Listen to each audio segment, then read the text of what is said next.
Protests don't enact change. I don't believe that they do. If they did, you would see change every time millions of people poured into the streets. They make people feel good.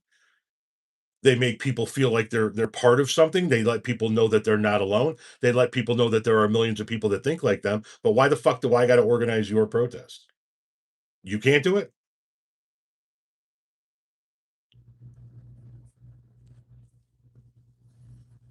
Then what will make happen change? You mean what will make change happen? Voting. Like I've said in 12,000 videos, voting, not protest voting, not sitting out elections, not writing in candidates that don't have a chance to win, not voting for third party candidates that don't have a chance to win, but voting. Voting for the Democratic candidate to stop the fascism that is the Republican Party. That's the one power that you have. You can go protest. That's fine. I have nothing against protest. I support everybody's right to protest. I love those No Kings protests.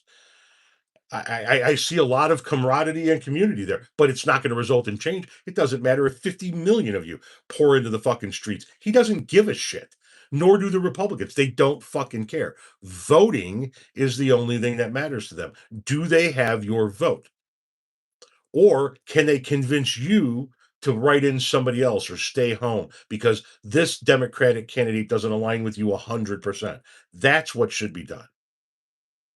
No, we didn't all vote against him. No, we didn't all vote against him. Millions of far left voters stayed home in 2024. I'm sorry, you're not going to get away with that bullshit lie here, John. We didn't all vote against him. If we did, he wouldn't be fucking president.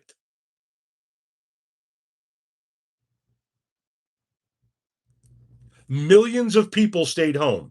And in 2016, I can give you the fucking numbers again on how we got Donald Trump. Bernie supporters in 3 key states. That's how.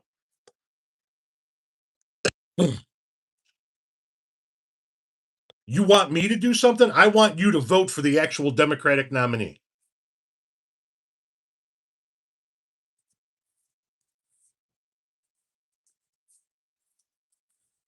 You want to blame me? I voted for the only candidate that had a chance to beat him.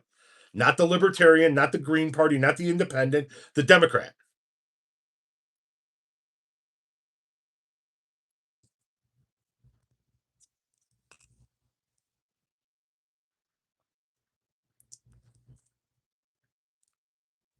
Exactly. Kamala Harris didn't pass the far left purity test. And then they want to blame the people that actually voted for Kamala Harris and say, you're to blame for Trump. Fuck that. You ain't getting away with that shit here.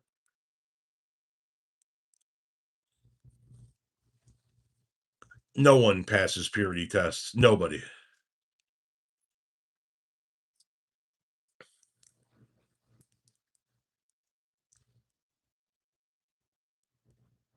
I didn't say voting was broken.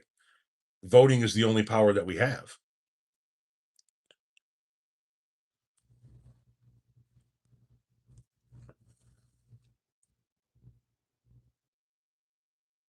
Here's what's not going to enact change. Here's what's not going to enact change. Assassinating healthcare CEOs on the streets, burning warehouses.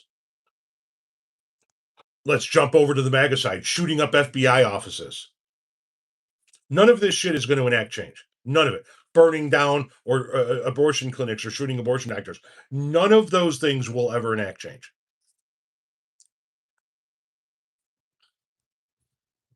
Okay, if you're going to come in here and make this bullshit argument that my vote didn't go to who I actually voted for as a reason why you can make yourself feel better for whatever the fuck it is you did on election day, I'm sorry, I'm not having it. It's bullshit. You're stretching. You're fucking reaching.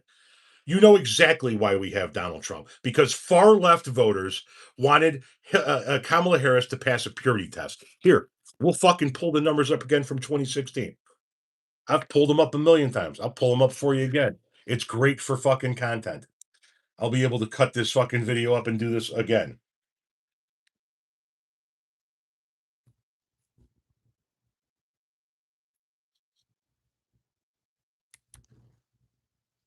Come on. Load up, you sumbitch.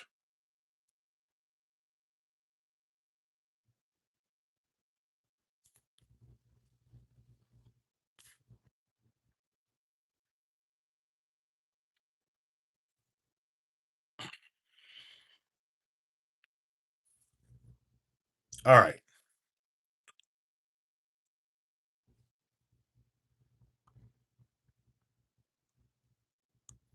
Here we go. 2016, the year that this whole fucking shitstorm started.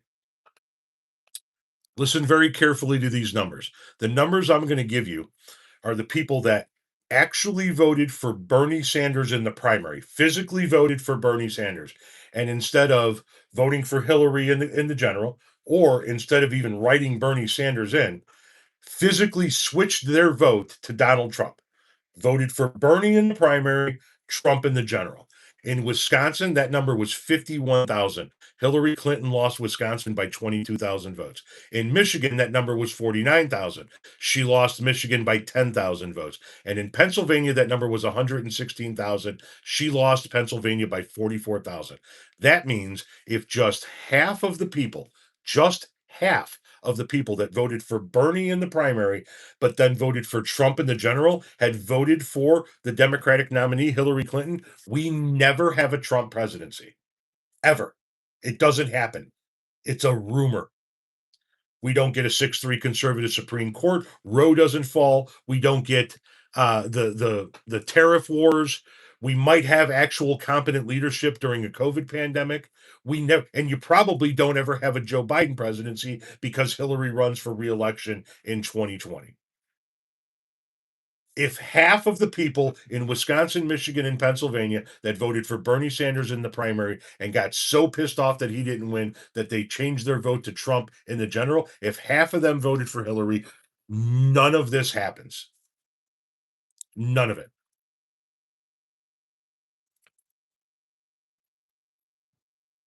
Those are the real fucking numbers. And then we had record numbers pull out for show up for Joe Biden. And then when it came time for Kamala Harris, it's like everybody on the far left forgot what the fuck happened in 2016. And they were like, no, we got to teach the Democratic Party a lesson. Our guy didn't get the nomination. We're going to sit this one out. Well, you taught him a lesson. You happy with the lesson that's being learned? I'm not saying you, I'm talking unless you're part of that group. Those are the numbers. That's why we have Donald Trump as president, period.